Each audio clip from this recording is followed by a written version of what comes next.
नमस्कार दोस्तों, स्वागत है आपका स्टडी ग्लोस पे। देखिए, काफ़ी इंपॉर्टेंट न्यूज़ हमारे सामने आई है। यहाँ पर यूक्रेन के जो प्रेसिडेंट हैं जेलेंस्की, इन्होंने भारत के प्राइम मिनिस्टर नरेंद्र मोदी से बात करी है। ये काफ़ी बड़ी बात है अपने आप में। ये दोनों देशों के बीच में जो वार चल रहा है, उस बीच में इंडिया का रोल कितना इंपॉर्टेंट हो सकता है, ये सब हमें अब पता चलने लगा है। अभी कुछ दिनों पहले पीएम की और व्लादिमीर पुतिन की भी बात हुई थी। अब ये न्यूज़ हमारे सामने आई है। तो सुलह कराने में क्या भारत का योगदान हो सकता है और ये न्यूज़ क्या है, काफ़ी कुछ हम डिस्कस करेंगे इस वीडियो में। इसे प्रेजेंट करता हूं मैं, मेरा नाम है सौरभ स्वामी। और इन दोनों देशों के बीच में जो ये वार चल रही है, उसकी अपडेट भी हम लेंगे। लेकिन यदि आपको इस लेक्चर की पीडीएफ चाहिए तो आप यहाँ पे टेलीग्राम चैनल जो है ज्वाइन कर सकते हैं। @सौरभ स्वामी 26 सर्च करके ये जो टेलीग्राम चैनल है उसे आप ज्वाइन कर सकते हैं। यहाँ पर आपको वीडियोस की नोटिफिकेशन और जो पीडीएफ है वो पर्टिकुलर वीडियो की ज़रूर मिलेगी। और स्टडी ग्लोस के मोबाइल एप्लीकेशन पर यूपीएससी पर्सपेक्टिव से काफ़ी इंपॉर्टेंट कोर्सेज अवेलेबल भी हैं।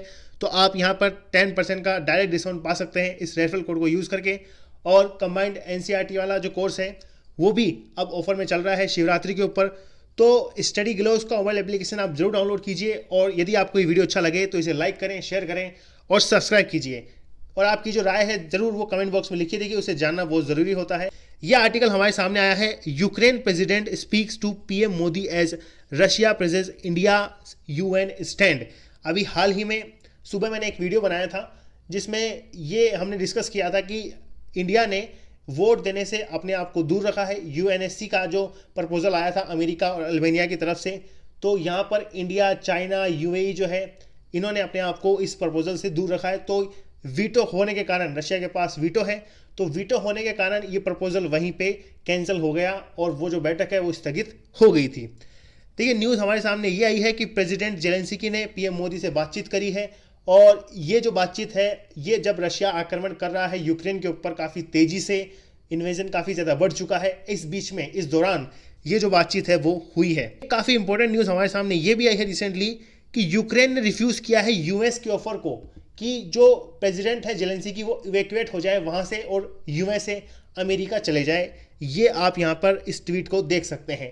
तो यूक्रेन का जो एक कहीं ना कहीं स्थिति है वो अब, चूंकि वैसे तो डिफेंस सेक्टर के यदि हम बात करते हैं तो कमज़ोर है, रशिया उसे आसानी से ले सकता है, रशिया से ज़्यादा ताकतवर तो है नहीं, लेकिन फिर भी यहाँ पर यूक्रेन का जो दम है वो काफ़ी ज़्यादा अब बढ़ने लगा है। आप यहाँ पे समझ सकते हैं कि जेलेंस्की ने वीडियो भी पोस्ट किए हैं रिसेंटली कि ये जो अफवाहें उड़ाई जा रही हैं कि यूक्रेन में रशिया पूरी तरीके से घुस चुका है, तो इन सबको हटके यहाँ पर प्रेसिडेंट के द्वारा खुद एक जो सेल्फी वीडियो है वो डाला गया था सोशल मीडिया पे और कहा गया था कि हम यहीं पे हैं और हम डटकर मुकाबला अब करने वाले हैं। जब तक ये इन्वेजन चलेगा तब तक हम रशिया से लड़ते रहेंगे।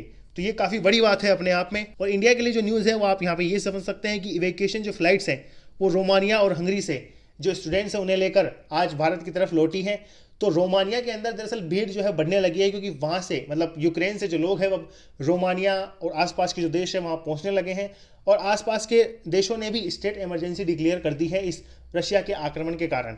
तो ये सब चीज़ें हमारे सामने हैं। एक काफ़ी इंपॉर्टेंट न्यूज़ मैं आपको यही बताना चाहूँगा कि देखिए, ताइवान के जो यहाँ पे पीएम है जिनका नाम है इंगवेन, इन्होंने रिसेंटली एक ट्वीट किया और यहाँ पे आप देख सकते हैं, tonight cities across Taiwan are light up with the colours of the Ukrainian flag, our country and people stand with Ukraine against Russia aggression.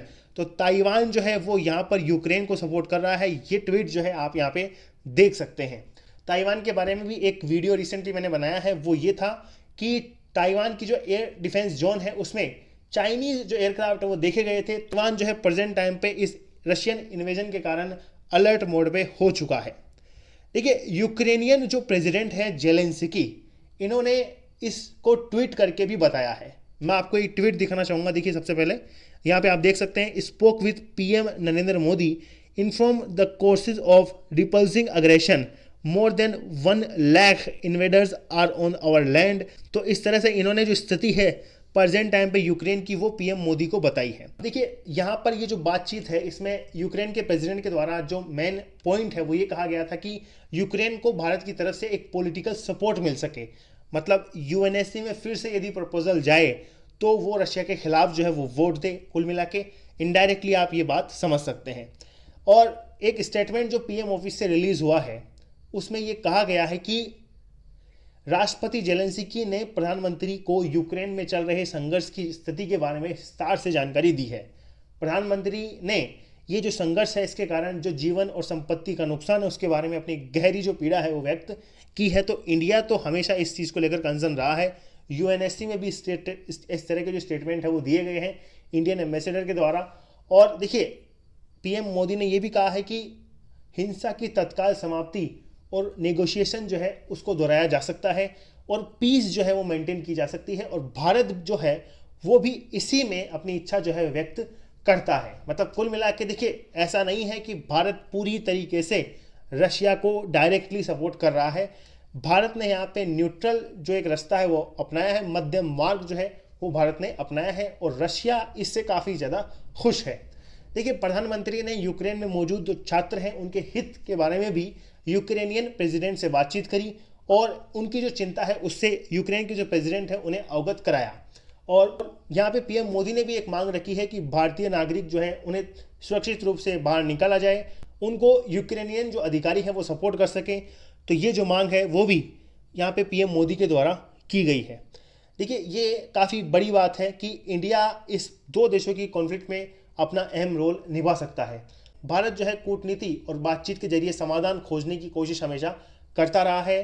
Bharat और रूस दोनों एक दूसरे के काफ़ी करीबी मित्र हैं।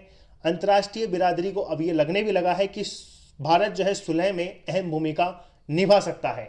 यूक्रेन पर हमले के दिन पीएम मोदी ने रूसी राष्ट्रपति व्लादिमीर पुतिन से बात करी थी। रूस के साथ साथ अपने संबंधों को, रिलेशंस को देखते हुए भारत ने इस मामले में बीच का रास्ता जो है अपनाया है और भारत ने यूक्रेन के खिलाफ रूस के हमले पर जो यूएनएससी का जो प्रस्ताव आया था उसमें मतदान में भी भाग नहीं लिया है, क्योंकि वह अपने पुराने दोस्त के खिलाफ बोलने को बिल्कुल भी तैयार नहीं है।